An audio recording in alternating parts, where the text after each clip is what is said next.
What's going on, you guys? It is Steve with EGS Productions. I have Diana Stein here on the convention floor. She is a fantastic artist, and she is also a huge D&D gamer. Diana loves to talk, so I'm going to go ahead and hand the mic to her. Diana, how are you doing today? I am doing fabulous. It's Motor City Comic Con, and it is my local con.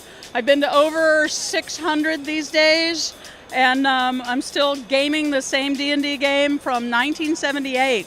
So when it comes to art and games and going to cons, I'm your girl.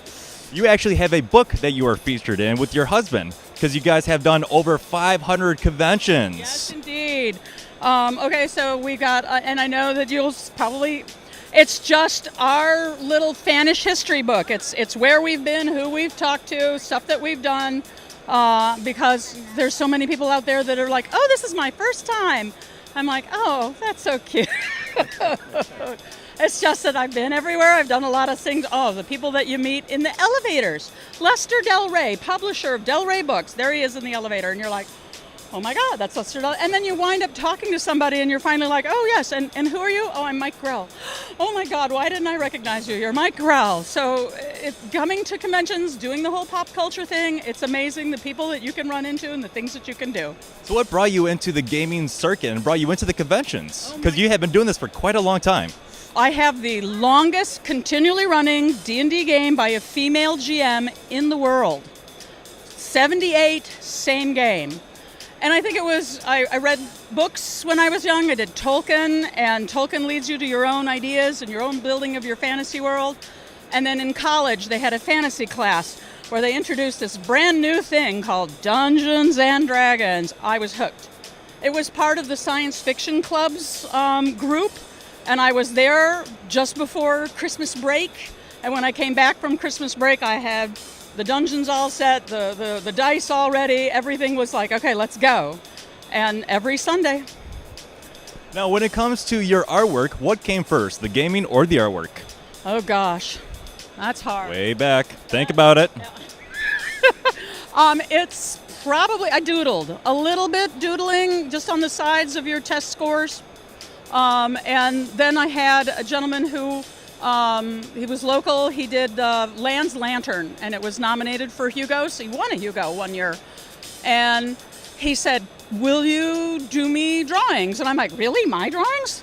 He said, yes, this was a long time ago. And I'm like, well, now you've encouraged me. And now that you've encouraged me, I'm like, well, now that I'm drawing, you do a little writing, you do a little gaming, you do a little drawing, well, now I'm just drawing. The writing stuff is fine for my gamers. They don't object. I'm like, please read this. It has to do with the game, and they're all like, okay.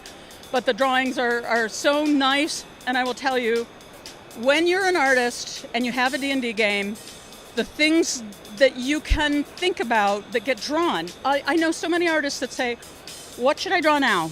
I don't understand what I should be drawing. I'm stuck. I don't know. And I just go, I have characters. This guy's the evil paladin. I need to draw him. Oh, here's his cleric friend. What are they doing lately? And the next thing you know, my sketchbook's full of all kinds of stories and sketches and things of this sort. Without having D&D, I would not do this much art. Now, it's fascinating because a lot of the art that I've got, this is one of my friend's D&D characters. Yes, I know there'll be pictures later, but it's one of those, what is it? It's his character. I'll draw his character for him, and then the paintings come out pretty. Yeah, I doodle. I still doodle. There's little things that are just fun and cute, but you know, when you get serious, it all goes back to gaming or sometimes pop culture. So how long does a doodle take, per se? Doodles can be half an hour, and that's, ooh, that's a fancy doodle, because sometimes it's just, stick figure theater. Hey, there it is, done. But the idea is there, and the motion is there, and then later you go, oh, I have to fill that out, because I like the way the motion moved. I like the way, and it's just a doodle. But then a doodle becomes a thumbnail, and a thumbnail becomes a color rough, and then the color roughs blow up to, full, get my acrylics out, leave me alone for 2 weeks. I'm not doing anything but this kind of thing, and gaming. When it comes to the convention circuit, what other conventions do you have coming up that folks can possibly go there and see you? Ooh, I will be at Anthrocon, I will be at Dragon Con, I will be at Gen Con, I will be at San Diego Comic Con. I like my little local conventions, but there's a lot of times that I'm like, as an artist, your income varies depending on where you are and how much exposure that you have. The business side.